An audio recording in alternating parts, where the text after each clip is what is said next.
Day everyone, so we are group 3A. And we will be discussing the Dell Incorporated settle customer hardware dispute out of court. In case study, we are talking about hardware dispute between Advanced Internet Technology and Dell Inc. in which AIT Dell for refusing to accept liability for issue with the OptiPlex desktop customer installed between 2003-2004, and the workstation, according to AIT, had major flaws such as motherboard, power supply, and CPU fan failure that caused overheating, crashes, and data loss, costing AIT millions of dollars in income. The case highlights the significance of businesses accepting the accountability for product fault and immediately resolving them to maintain consumer confidence and avoid reputational harms, lost revenue, and legal action. Dill's response to the issues was also criticized, leading to negative publicity. The ethical issues encountered if Dell settles a customer hardware dispute outside of court. There are several ethical concerns that could arise if Dell settles a customer hardware dispute outside of court. Among these concerns are, first, transparency. There may be concerns about transparency and accountability if the details of the dispute and settlement are not made public. Customer and stakeholders may wonder if Dell is accepting responsibility for any wrongdoing or simply attempting to brush the issue under the rug. Second is fairness. There may be question about whether the settlement is fair to the customer who is the subject of the dispute. It may be difficult to determine whether the settlement accurately reflects the harm caused to the customer or whether the customer was coerced into accepting the settlement in the absence of a public court case.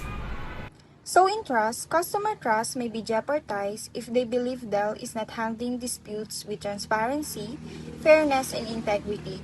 Customers may be less likely to do business with Dell in the future if they do not trust the company to do the right thing when things go wrong. So in corporate social responsibility, Dell has a responsibility to act in the best interest of its stakeholders, which include customer, employees, and shareholders. Case discussion number 1. So how might the situation with AIT been handled more smoothly by Dell to avoid creating such ill with a key customer? There are several ways Dell could have handled AIT more smoothly to avoid creating ill with a key customer. So first step is taking responsibility. Dell could have acknowledged the problem with the faculty capacitors and taken responsibility for it, rather than denying it and blaming AIT for the computer failures. This would have helped to build trust with AIT and show that Dell was committed to resolving the issue. Second step is communication.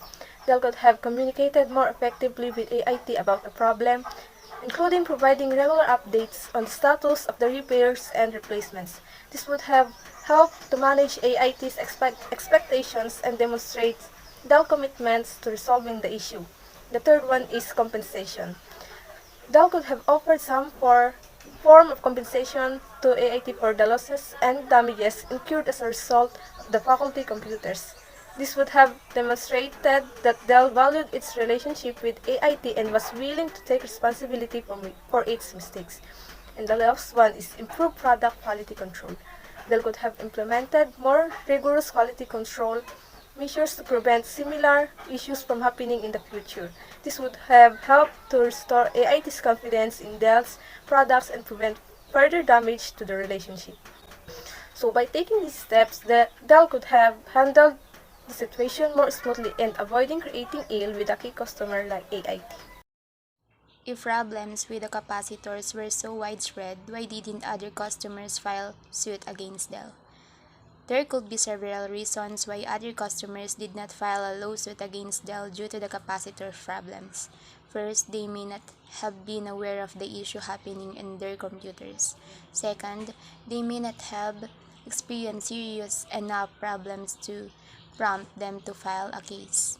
Third, some customers may have experienced problems but choose to approach Dell to have it resolved through unit replacements or repairs instead of filing a lawsuit. Lastly, some customers may have filed a case against Dell, but it was not reported to the public or the media. Do you believe that the way the problems with the OptiPlex computers were handled represents an example of unethical behavior on the part of Dell? Why or why not? Based on the facts presented in the case study, it can be argued that the way Dell handled the problems with the OptiPlex computer could be considered unethical. Dell was aware of the problems with the capacitors but tried to downplay the issue and hide it from customers. They also refused to take responsibility for the issue and suggested that it was the customer's fault. Additionally, they tried to sell more expensive computers to replace the faulty ones instead of offering free replacements or repairs. These actions may be seen as deceptive and not in the best interest of their customers.